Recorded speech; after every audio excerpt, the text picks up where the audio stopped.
guys, it's me Adilya, the storyteller. Alex മെക്കിലീഡ്സിൻ്റെ അതിമനോഹരമായ ഒരു പെർഫെക്റ്റ് ത്രില്ലർ നോവലാണ് ദ സൈലന്റ് പേഷ്യൻ്റ്. ഒരിക്കലെങ്കിലും നാം ഓരോരുത്തരും വായിച്ചിരിക്കേണ്ട അതിഗംഭീരമായ ഒരു നോവൽ കൂടിയാണിത്. ഫോറൻസിക് സൈക്കോ തെറാപ്പിസ്റ്റായ തിയോ ഫേബർ എന്ന മൂന്നാമതൊരു വ്യക്തിയുടെ കണ്ണിലൂടെയാണ് നാം ഈ കഥ വായിക്കുന്നത്. കഥയുടെ തുടക്കത്തിൽ സൈക്കോ തെറാപ്പിസ്റ്റായ തിയോ ഫേബർ തനിക്ക് ഏറ്റവും പ്രിയപ്പെട്ട ചിത്രകാരിയായ അലീസിയ ബെറൺസിൻ്റെ എല്ലാ രഹസ്യങ്ങളും ഒളിഞ്ഞിരിക്കുന്ന അൽക്കേറ്റീസ് എന്ന നാമം അവൾ മുദ്ര കുത്തിയിരിക്കുന്ന ഒരു സ്വയം ഛായാചിത്രത്തിലൂടെ കടന്നു പോവുകയാണ്. ആരാണ് അലീസിയ? എന്താണ് അവളുടെ രഹസ്യം? 6 വർഷങ്ങൾക്ക് മുമ്പ് തൻ്റെ ഭർത്താവായ ഗബ്രിയേലിനെ കൊലപ്പെടുത്തിയ ചിത്രകാരിയാണ് അലീസിയ. സംഭവ സ്ഥലത്ത് വെച്ച് അധികൃതർ അലീസിയെ കണ്ടെത്തുമ്പോൾ അവൾ ഗബ്രിയേലിൻ്റെ തലയിൽ 5 തവണ വെടിയുയർത്തിയിരുന്നു. തുടർന്ന് അവൾ അവളുടെ കൈത്തണ്ട് മുറിക്കുകയും ചെയ്തിരുന്നു. പിന്നീട് അങ്ങോട്ട് അവൾ മൗനം പാലിച്ചു. കൊലപാതകത്തെ കാരണത്തെക്കുറിച്ചുള്ള ഏക സൂചന അവൾ വരച്ചതും അൽക്കേറ്റീസ് എന്ന് ഒപ്പിട്ടതുമായ ഒരു സ്വയം ഛായാചിത്രം മാത്രമാണ്. എന്തുകൊണ്ടാണ് അലീസിയ ഗബ്രിയേലിനെ വധിച്ചത് എന്നാർക്കും തന്നെ അറിയില്ല. അൽക്കേറ്റീസ് എന്നത് ഗ്രീക്ക് പുരാണത്തിലെ ഒരു കഥാപാത്രമാണ്. അൽക്കേറ്റീസ് തൻ്റെ ഭർത്താവിനായി ജീവൻ ത്യജിച്ച സ്ത്രീയാണ്.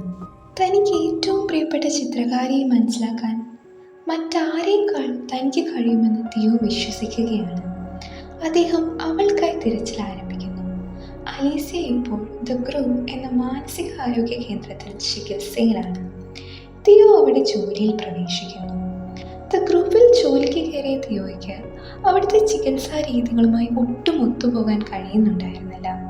പലതവണയായി തിയോ അലീസിയയുമായി സംസാരിക്കാൻ അനുവാദം ചോദിച്ചിട്ടും ഡിയോമെഡിറ്റ്സ് അതിന് തിയോയെ അനുവദിച്ചിരുന്നില്ല. അലീസിയെക്കുറിച്ച് കൂടുതൽ അറിയാനായി അദ്ദേഹം അലീസിയുടെ ബന്ധുക്കളെ ചെന്ന് കാണുന്നു. അലീസിയുടെ ജനനത്തോടെ അവൾക്ക് അവളുടെ അമ്മയെ നഷ്ടപ്പെടുന്നു. അമ്മയുടെ വേർപാട് സഹിക്കാനാവാതെ തൻ്റെ അച്ഛൻ ആത്മഹത്യ ചെയ്യുന്നു. പിന്നീട് അങ്ങോട്ട് അലീസിയ ആൻറ്റി ലീഡിയയോടൊപ്പമാണ് ജീവിച്ചിരുന്നത്. ലീഡിയയുടെ ഉപദ്രവത്തിൽ നിന്ന് ഓടി രക്ഷപ്പെടുകയായിരുന്നു അലീസിയ. വളരെ ചെറുപ്പത്തിലെ തന്നെ ഒറ്റപ്പെടൽ അനുഭവിച്ച അലീസിയയ്ക്ക് ഗബ്രിയേൽ എല്ലാമായിരുന്നു. അവൾ ഗബ്രിയേലിനെ ഒത്തിരി പ്രണയിച്ചിരുന്നു. വീട്ടിൽ തിരിച്ചെത്തിയ ലിയോ തൻ്റെ ഭാര്യയായ കാത്തിയുടെ സ്വഭാവത്തിൽ എന്തൊക്കെയോ മാറ്റങ്ങൾ ശ്രദ്ധിക്കുന്നു. അവൾ തന്നിൽ നിന്ന് എന്തോ മറയ്ക്കാൻ ശ്രമിക്കുന്നത് പോലെ തിയോയ്ക്ക് തോന്നുന്നു. ഇതിനിടയിലാണ് അലീസിയയുടെ ഡയറി തിയോയ്ക്ക് ഡിയോമെഡിസിൻ്റെ മുറിയിൽ നിന്ന് ലഭിക്കുന്നത്. തിയോ അതിലെ ഓരോ വരികളും ആകാംക്ഷയോടെ വായിച്ചറിഞ്ഞു. അതിൽ അവളെ ആരോ പിന്തുടർന്നതായി അവൾ എഴുതിയിരുന്നു. അലീസിയയുടെ ജീവിതത്തിൽ ആരോ അവളെ അപായപ്പെടുത്താൻ ശ്രമിച്ചിരുന്നു എന്ന് തിയോയ്ക്ക് മനസ്സിലാകും. ഇതിനിടയിലാണ് അലീസിയയുമായി നേരിട്ട് സംസാരിക്കാൻ തിയോയ്ക്ക് ഒരു അവസരം ലഭിക്കുന്നത്. എന്നാൽ അവൻ കരുതിയതുപോലെ ഒരു പ്രതികരണമായിരുന്നില്ല അവളുടേത്. ആദ്യ കാഴ്ചയിൽ അലീസിയ അവനെ ആക്രമിക്കാനാണ് ശ്രമിച്ചത്. തൻ്റെ ആദ്യത്തെ പരിശ്രമം പരാജയപ്പെട്ട വിഷമത്തിലായിരുന്നു തിയോ. എന്നാൽ തൻ്റെ സഹപ്രവർത്തനായ ക്രിസ്റ്റ്യന് അലീസിയോടുള്ള പെരുമാറ്റത്തിൽ എന്തൊക്കെയോ പന്തികേടുകൾ തിയോയുടെ ശ്രദ്ധയിൽപ്പെടുന്നു. വീട്ടിൽ തിരിച്ചെത്തിയ തിയോ കാത്തിയുടെ ഇമെയിൽ നോട്ടിഫിക്കേഷൻ ശ്രദ്ധയിൽപ്പെടുന്നു. അവൾ ബാഡ് ബോയ് 22 എന്ന ഇമെയിൽ വ്യക്തിയുമായി ഒത്തിരി സംസാരിച്ചിരിക്കുന്നു. അവർക്കിടയിൽ എന്തോ വഴിവിട്ട ബന്ധമുണ്ട് എന്ന് തിയോയ്ക്ക് മനസ്സിലാകുന്നു. അതവനെ ഒത്തിരി തളർത്തുന്നു. അലീസിയയുമായി സംസാരിക്കാൻ വീണ്ടും തിയോയ്ക്ക് അവസരങ്ങൾ ലഭിക്കുന്നു. എന്നാൽ ഈ തവണയും അവൾ മൗനം തന്നെ പാലിക്കുന്നു. തൻ്റെ ഭാര്യയുടെ പെരുമാറ്റം അവനെ മാനസികമായി ഒത്തിരി തളർത്തി. പലതവണയായി അവൾക്ക് തന്നോട് എന്തെങ്കിലും പറയാനുണ്ടോ എന്ന് അവൻ ചോദിക്കുന്നു. എന്നാൽ അവൾ തൻ്റെ ജീവിതത്തിൽ ഒന്നും തന്നെ സംഭവിക്കാത്തതുപോലെ അവനോട് പെരുമാറുന്നു. കുറച്ച് നാളുകൾക്ക് ശേഷം അലീസിയ തിയോയുമായി അടുക്കുന്നു. അവർക്കിടയിൽ നടന്ന കാര്യങ്ങൾ തിയോയുമായി ഷെയർ ചെയ്യാൻ ആരംഭിക്കുന്നു. ഗബ്രിയേൽ മരിക്കുന്നതിന് ഒരാഴ്ച മുമ്പ് അവളെ തിരഞ്ഞ് ഒരു വ്യക്തി വന്നിരുന്നു. അയാൾ നിരന്തരമായി അവളെ പിന്തുടരുകയായിരുന്നു. ഒരിക്കൽ തൻ്റെ ഭർത്താവ് വീട്ടിലുണ്ടായിരുന്നപ്പോൾ അയാൾ വീട്ടിൽ അതിക്രമിച്ച് കയറി.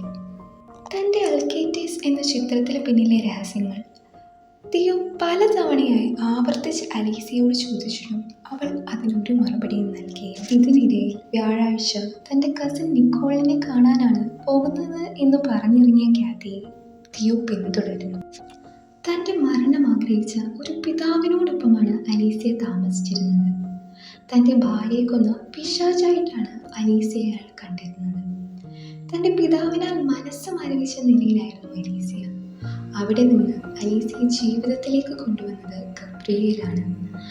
അതിനാൽ അവൾ അദ്ദേഹത്തെ ഒത്തിരി സ്നേഹിച്ചിരുന്നു. തുടർന്നുള്ള ദിവസങ്ങളിൽ അലീസിയയും തിയോയും നിരവധി സംസാരിക്കും. അലീസിയയ്ക്ക് ഒരിക്കലും ഗബ്രിയേലിനെ വധിക്കാനാവില്ല എന്ന സത്യം തിയോ മനസ്സിലാക്കുന്നു. ഡിയോമീഡ്സിന്റെ കയ്യിൽ നിന്ന് ലഭിച്ച ഡയറി തിയോ അലീസിയയ്ക്ക് തന്നെ തിരിച്ചു നൽകുന്നു. കാത്തിയുടെ പിന്നാലെ പോയ തിയോ ബാഡ് ബോയ് 22 ആരാണെന്ന് മനസ്സിലാക്കുന്നു. അയാളെ പിന്തുടർന്ന് വീട് വരെ എത്തുന്നു.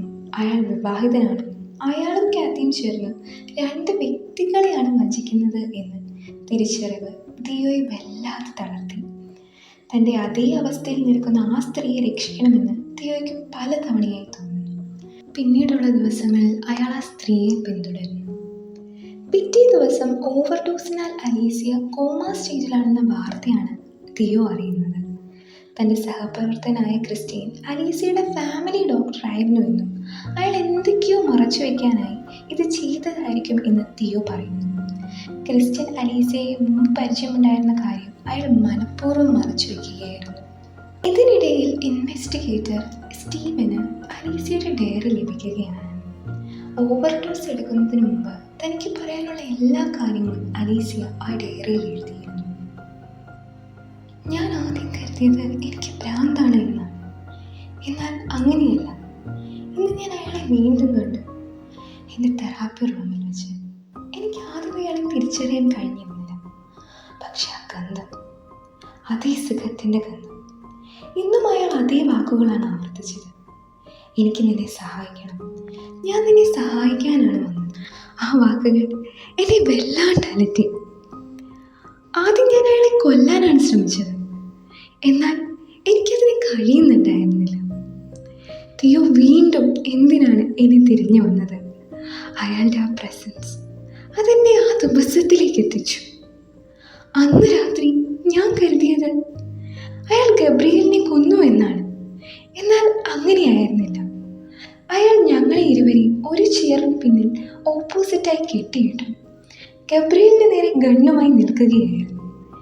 എനിക്കവരെ കാണുന്നുണ്ടായിരുന്നില്ലെങ്കിലും ഞാൻ ഗബ്രിയേലിന്റെ ജീവന് വേണ്ടി ഒത്തിരി നിലവിളിച്ചു. ഗബ്രിയേലിനെ കൊല്ലരുതെന്ന് ഞാൻ അലറി. ഒടുവിൽ എൻ്റെ നിർബന്ധപ്രകാരം അയാൾ ഗബ്രിയേലിനെ വധിച്ചില്ല. അയാൾ ഗബ്രിയേലിന് അവസരം നൽകുകയായിരുന്നു. നിനക്ക് തീരുമാനിക്കാം, നിന്നെ കൊല്ലണം അതോ നിന്റെ ഭാര്യ. ഗബ്രിയേൽ നിശബ്ദനായിരുന്നു. അയാളെ വിശ്വസിക്കരുത്, എനിക്കറിയാം നിങ്ങൾ എന്നെ ഒത്തിരി സ്നേഹിക്കുന്നുണ്ടെന്ന്. ഒടുവിൽ എനിക്ക് മരിക്കേണ്ട എന്നൊരൊറ്റ വരി മാത്രമാണ് ഞാൻ ഗബ്രിയേലിൽ നിന്ന് കേട്ടത്. ഗബ്രിയേൽ തൻ്റെ ജീവൻ തിരഞ്ഞെടുത്തു. വെടിയൊച്ചയ്ക്ക് ശേഷം എനിക്ക് വേണ്ടി കരയുന്ന ഗബ്രിയേലിന്റെ ശബ്ദമാണ് ഞാൻ കേട്ടത്. ഞാൻ നിശബ്ദയായിരുന്നു. തിയോ എൻ്റെ കൈകളിലെ കെട്ടുകൾ അഴിച്ച് എൻ്റെ കണ്ണുകളിൽ നിന്ന് മറഞ്ഞു. നിറകണ്ണുകളോട് ഞാൻ ഗബ്രിയേലിന് നേരെ നടന്നു നീങ്ങി. സത്യം ഇതാണ്, എന്നാലല്ല ഗബ്രിയേൽ മരിച്ചത്, എന്നാൽ അവനാൽ ഞാനാണ്.